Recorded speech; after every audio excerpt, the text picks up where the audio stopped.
Hello and welcome to another episode of Video Game Soundtrack Review. On today's episode, Mike and I are going to talk about Streets of Rage. Whew. This is a brilliant soundtrack. We were discussing earlier about what makes us jealous. And I was describing to Terence. I said, you know what? I'm not jealous of, rich people, this, that.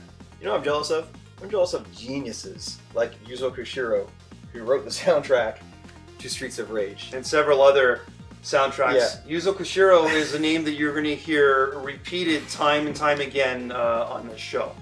So introductions, of course. My name is Terence. And I'm Mike. And today we are talking about the original Streets of Rage soundtrack that was released by Data Disc in 2015.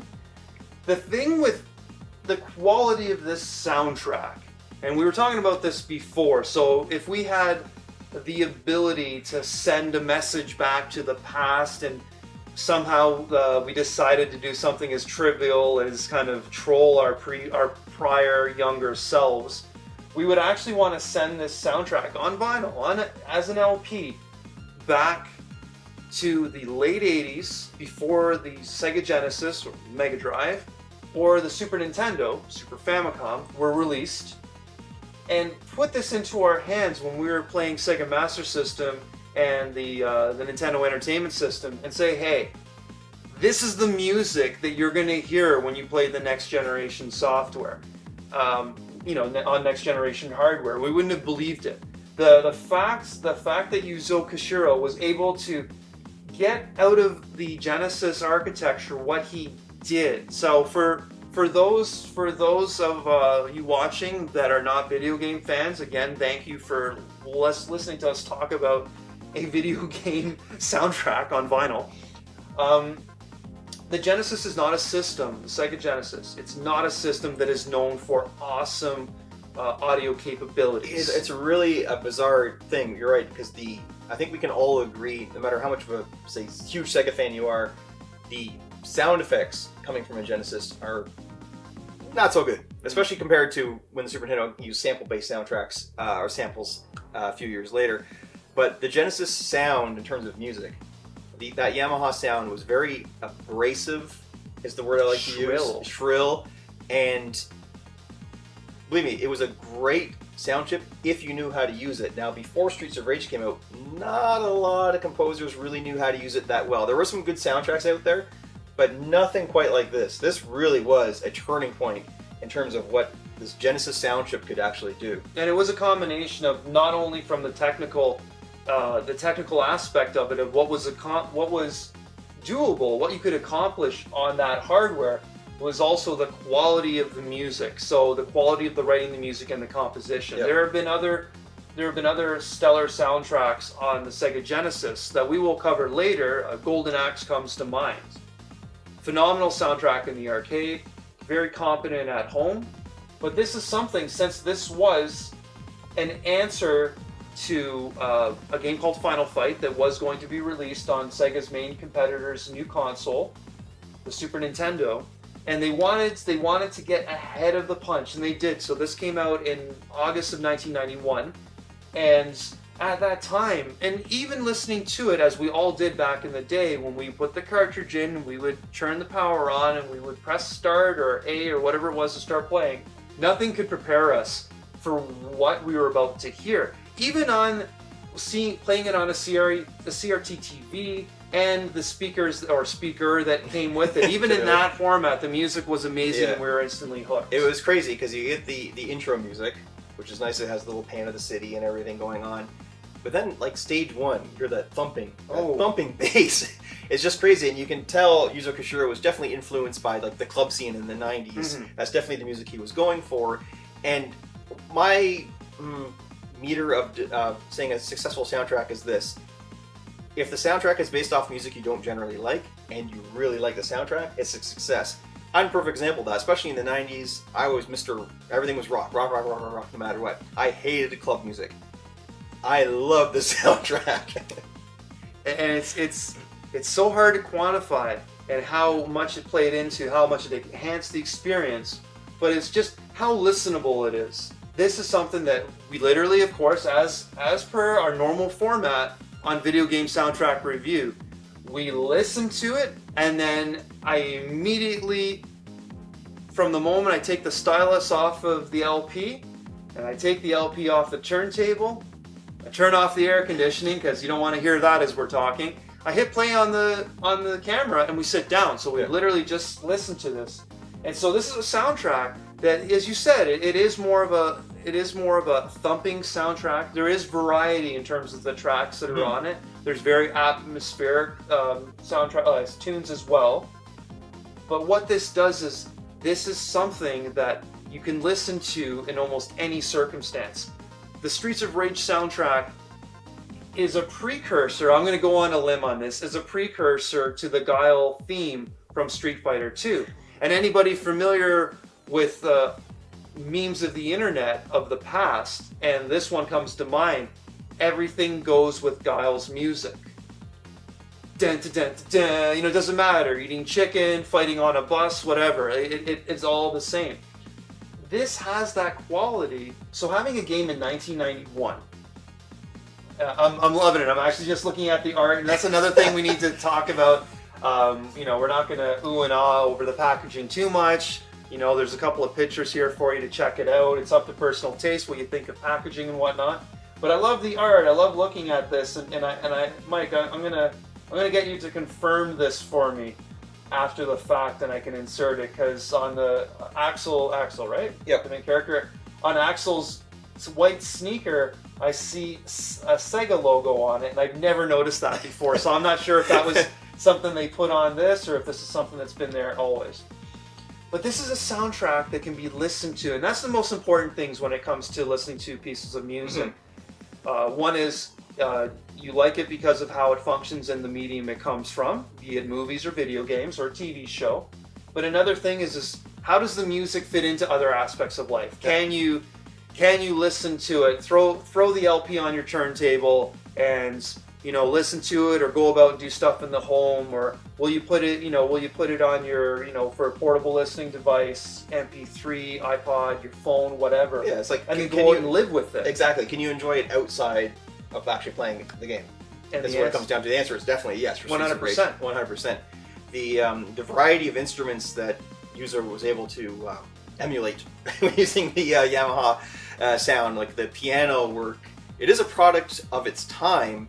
Meaning, if you remember in the early 90s shows like In Living Color and stuff like that, like the intro music, and it sounds very similar to that, and you may think it may dated a bit, but it still resonates today. I think that's the most important thing. It's got technically the dated sound, but it doesn't sound dated, if that makes any sense. Yeah, and that is credit to Yuzo Koshiro, because he was able to take a very technically inferior, even at the time, of what you can make music with.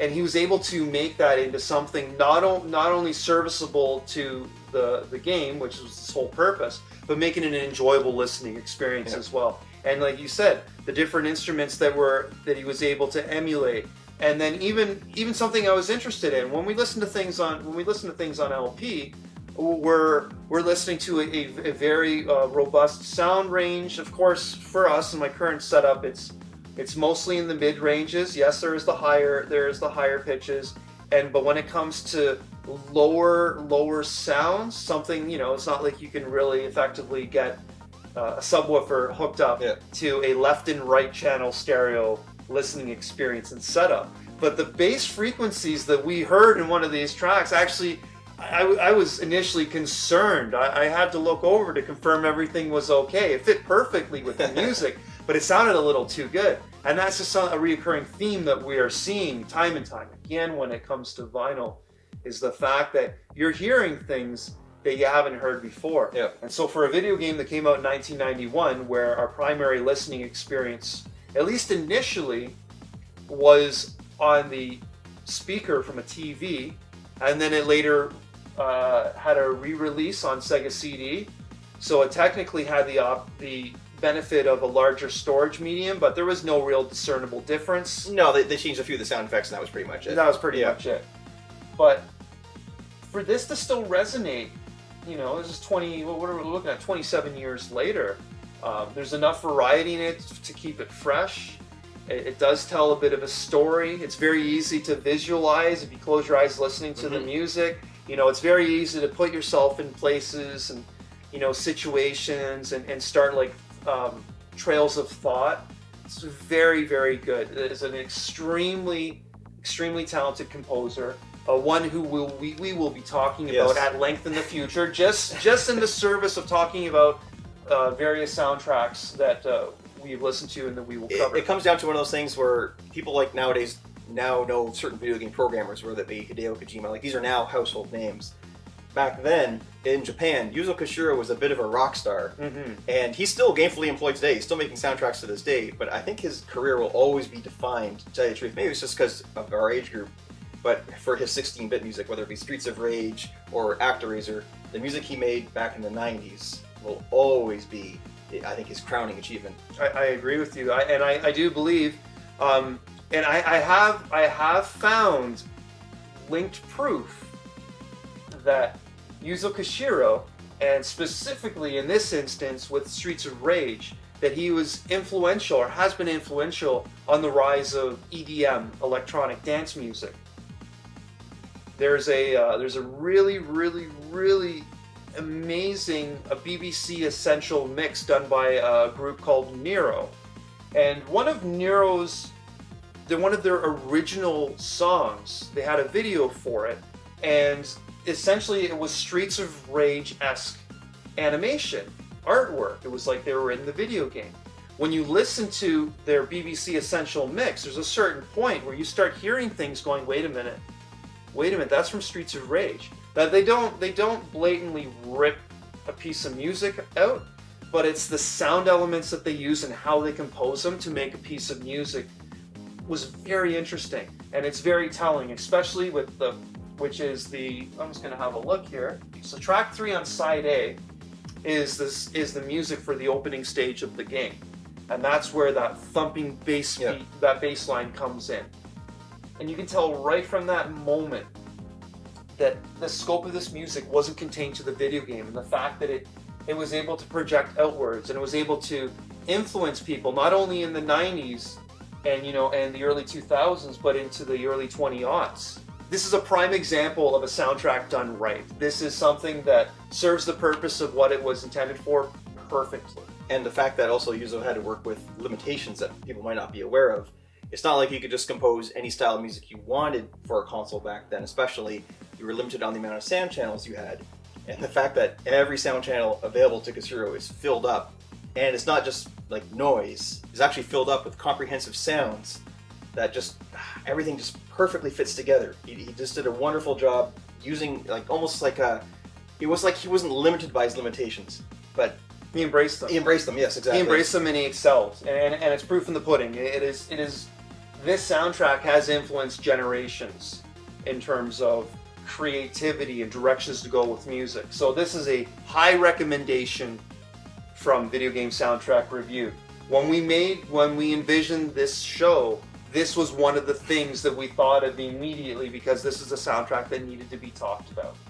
So if you do enjoy listening to music on vinyl, on LP, this was Data Disc's first release, and I do believe, Mike, correct me if I'm wrong, but I believe that they repressed this one. They did. I'm not currently sure if it's available now, but obviously you can just check their website, see if and who knows, maybe in the future if it's not available now, they'll reprint it again or whatnot. Yeah. And bear in mind, and this is something that's really important, and we'll bring this up on our brother channel, Chargeback Forward. But one thing that we are not is we are not shills. One thing that we will never do is we will never hawk a product. As you can tell, this is our second video. We've had no communication with Data Disc. The only communication we've had with them was order, select version, confirm order, pay money, give me my LP. So the whole purpose of this is we want to share great video game soundtracks and then other soundtracks as well and other pieces of music. This is a prime example of a soundtrack done right, and this is something that you do not need to enjoy video games to enjoy. This is independent, but it's so integral to the experience that if you play the game, it's phenomenal. And if you would like to hear us talk a little bit more about the video game aspect of Streets of Rage 2, click in the link below. Check us out on our brother channel, Chargeback Forward, where we will talk about the video game aspects of a Sega Genesis classic that was the vessel of an extremely important soundtrack of the early 90s. And if you'd like to hear a sample of the music from the Streets of Rage vinyl, please check the link below. I think you'll be impressed. You will be. And again, we've only given one song, and the reason why we don't have it here is because YouTube is YouTube.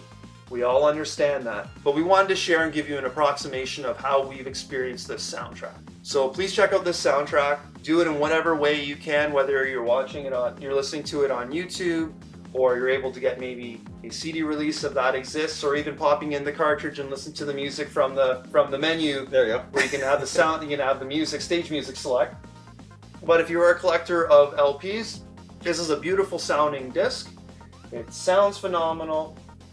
The artwork was very impressive, and this comes once again highly recommended from us at Video Game Soundtrack Absolutely. Review. You have any appreciation for any type of music, I truly believe that you will not feel disappointed by opening your ears to be honest, an absolute classic. So once again, check out the link below so you can get an approximation of how we heard this particular soundtrack. If you want to hear us talk about the video game Streets of Rage, the link's down there as well to check us out on Chargeback Forward. Enjoy listening to this, enjoy listening to music, and enjoy sharing music with people and with your friends and loved ones. This is a classic. I cannot say enough good things about it. This is a soundtrack that has been in my heart since 1991, and here we are at time of recording, June 2018. And when we were listening to this, every track I still remembered. Yep, it just sounded a lot better. Thanks for watching, and we hope to see you again very soon.